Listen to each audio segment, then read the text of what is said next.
दूसरे के पास कोई मुद्दा ही नहीं है। क्या मतलब भाजपा सीबीआई ईडी ये सब का इस्तेमाल करती है? जरूर साहब, आप देखो पूरी इंडिया में ये माहौल है। हाँ। मोदी जी कहते हैं, मैं लोगों से मिलता हूं, देखिए कि अहमदाबाद में उन्होंने लगातार 2 दिन रोड शो किए हैं। हाँ, पब्लिक नाराज है पूरा, वो निकले। पब्लिक नाराज है तो फिर वो रोड पे कैसे निकल रहे हैं? रोज तो बेशरम लोग है साहब, बेशरम। मैं आपको बोल रहा हूँ साहब, आप पूरी अवाम से पूछ लो साहब, एक आम जनता से आप पूछ लो साहब, बहुत परेशान है। हर जाति, व्यापारी वर्ग परेशान है, खेडूत परेशान है, नौकरियात वर्ग परेशान है, ग्रेजुएट बच्चे परेशान है। कहीं नौकरी नहीं है, कहीं धंधे नहीं है, रोजगार नहीं है। जीएसटी लगाने के बाद धंधे बिल्कुल खत्म कर दिए। नमस्कार, मैं अंकित शर्मा और आप देख रहे हैं प्रचंड न्यूज। इस वक्त मैं मौजूद हूं मिर्जापुर रोड और अहमदाबाद शहर में। यहाँ पर हमारे साथ तमाम लोग जुड़े हुए हैं, इनसे हम जानने की कोशिश करेंगे कि आज, और दूसरी बात कि अहमदाबाद में भाजपा का स्ट्रांग होल्ड रहा है शुरू से। देखते हैं कि इस बार अहमदाबाद किसकी तरफ रुख मोड़ता है। सर, अहमदाबाद में भाजपा ज्यादा स्ट्रांग रही है या फिर सूरत हो गया, ऐसे जो प्रमुख शहर है वहां पर भाजपा ज्यादा शहरी क्षेत्र में स्ट्रांग अपना पकड़ रखती है? इस बार परिवर्तन की ओर अहमदाबाद के लोग देख रहे हैं या फिर भाजपा ही आएगी? नहीं, भाजपा नहीं आएगी। क्यों? हर जाति, जितने भी वर्ग है, हाँ, नौकरियात वर्ग है, स्कूल के बच्चे हैं, स्टूडेंट हैं, हाँ। बड़े ग्रेजुएट लोग बच्चे हैं, कॉलेज हैं, वो सब परेशान हाल है साहब। नौकरी है ही नहीं पढ़े लिखों को। भाजपा कह रही है कि इस बार हम 20 लाख युवाओं को रोजगार देंगे। कोई रोजगार नहीं साहब, 28 साल हो गया, कोई भर्ती। हर पेपर फूट जाता है, हर साल हर पेपर फूट जाता है। बच्चे परेशान हाल हो जाते हैं। कहीं 500 किलोमीटर से परीक्षा देने आते हैं, खर्च करके आते हैं, फिर भी वो बेचारे फेल हो जाते हैं, क्योंकि पेपर लीक हो गया, फिर रिजल्ट फेल हो गया। यानी हर परेशान, हर वर्ग परेशान है। खेडूत, पानी जो उद्योग लोगों को 24 घंटा लाइट देते हैं, खेडूत को 8 घंटा लाइट दे, वो भी बे टाइम, कोई टाइम नहीं उसका। तो यहाँ पर किसानों का जो हाल है, मतलब कि उनको सही समय पे बिजली और पानी नहीं मिल पा रही। नहीं मिलता साहब, खातर नहीं मिलता, बहुत परेशान है। आप कहीं किसी भी गांव में जाओ, आप इंटरव्यू लो, आप आपके चैनल के माध्यम से मैं कहना चाहता हूं कि तुम किसी भी गांव में जाओ, हर खेडूत, हर वर्ग नाराज है।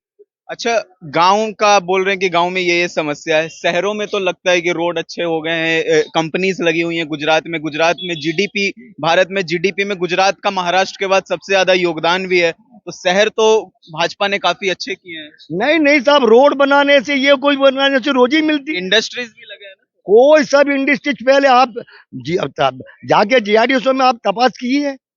हाँ बिल्कुल, कारखाने बंद हुए, क्योंकि धंधा ही नहीं है, बेरोजगार कर दिए। मोदी जी सूरत आए हुए थे अभी पहले चरण चुनाव के पहले। उन्होंने कहा कि दुनिया के 95% जो डायमंड जो है, हीरा पॉलिश और कटिंग के लिए सूरत आता है। सूरत एक हब है टेक्सटाइल और डायमंड का, तो ये मैंने किया है।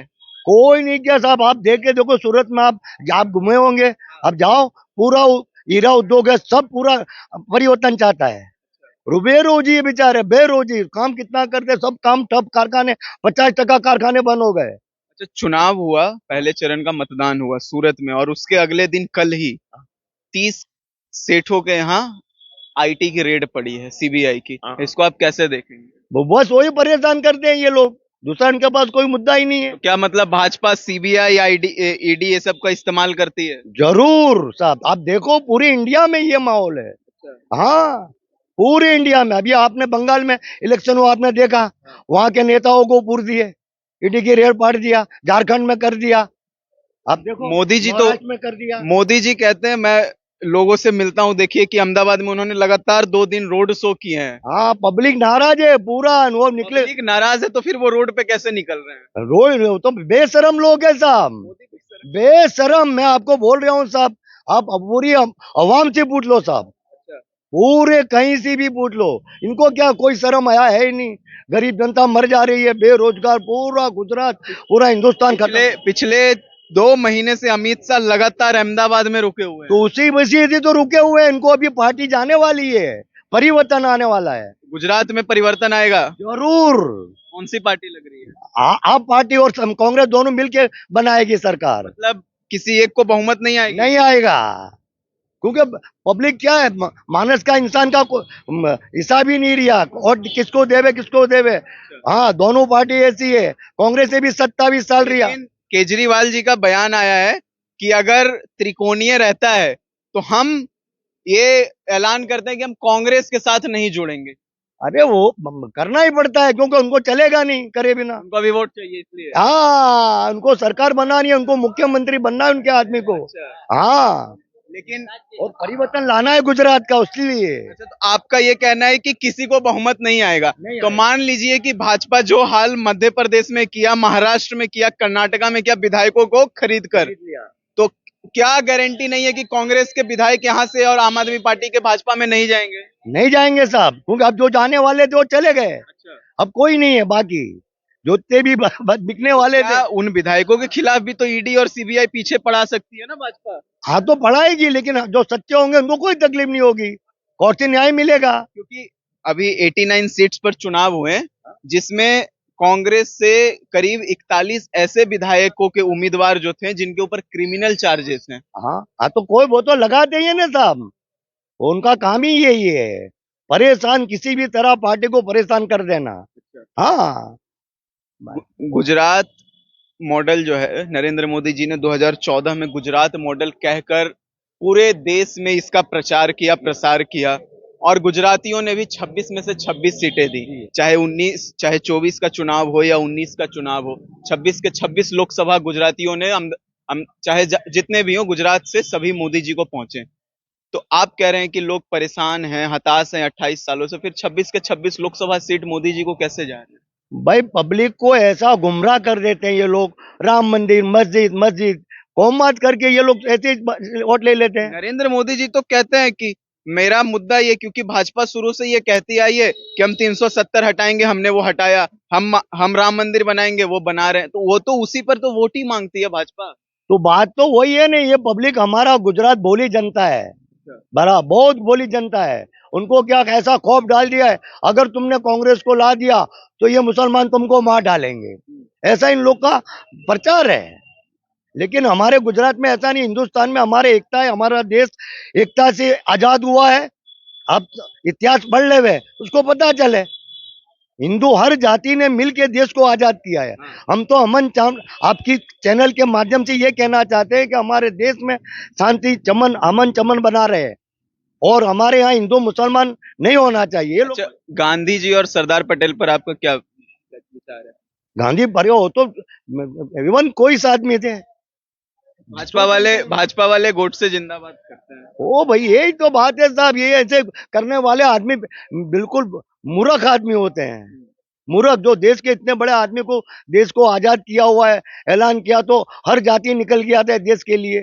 सरदार पटेल अहमदाबाद से मेयर रहे हैं 22 सालों तक। हाँ। और उन्होंने अहमदाबाद और खास करके गुजरात के लिए सबसे ज्यादा काम किया है, और भी भारत को 566 जो रियासत थी सबको मिलाने में काम किया, सभी हिंदू मुस्लिम सभी को जोड़कर उन्होंने रखा था, पहले होम मिनिस्टर। सरदार पटेल और एक तरफ नरेंद्र मोदी को रखा जाता है, दोनों को ये आमने सामने।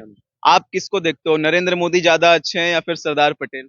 ये सब हमको कहने की जरूरत, सरदार पटेल जैसा आदमी और गांधी बाबू जैसा देश में आदमी क्योंकि नरेंद्र मोदी ने सरदार पटेल क्रिकेट स्टेडियम जो है अहमदाबाद में, जिसको मोटेरा भी कहा जाता है, उसका नाम बदल के अपने नाम पे रखा है, और उसका दो जो एंड है, अडानी एंड और अंबानी एंड रखा है। यही तो इनका काम है, जो कांग्रेस ने बनाया वो सब नाम इन्होंने कर दिए। कांग्रेस का बनाया बदल दिया। हाँ, कांग्रेस का बनाया वो बदल दिया इन लोगों ने। आप जानते हैं, आप देखते हैं, आप तो हमारे से ज्यादा अनुभव आपको है साहब। आज से 5 साल 10 साल पहले किसका वोट था, है कि नहीं? उन्होंने, आप आज की सरकार इनकी बनी तो उन्होंने उनका नाम रख दिया। ट्रेन कौन लाया, लाइट कौन लाया गुजरात में, सब कांग्रेस की देन है। लेकिन कांग्रेस ने भी 20-25 साल के बाद राज करने के बाद उन्होंने भी खराब किया। कांग्रेस ने भी हाँ, जब तो, हाँ बेशक, अभी इसके लिए तो हम परिवर्तन चाहते हैं। केजरीवाल आएगा, अच्छा है, ये देश के अंदर एजुकेशन बहुत बड़ी चीज है।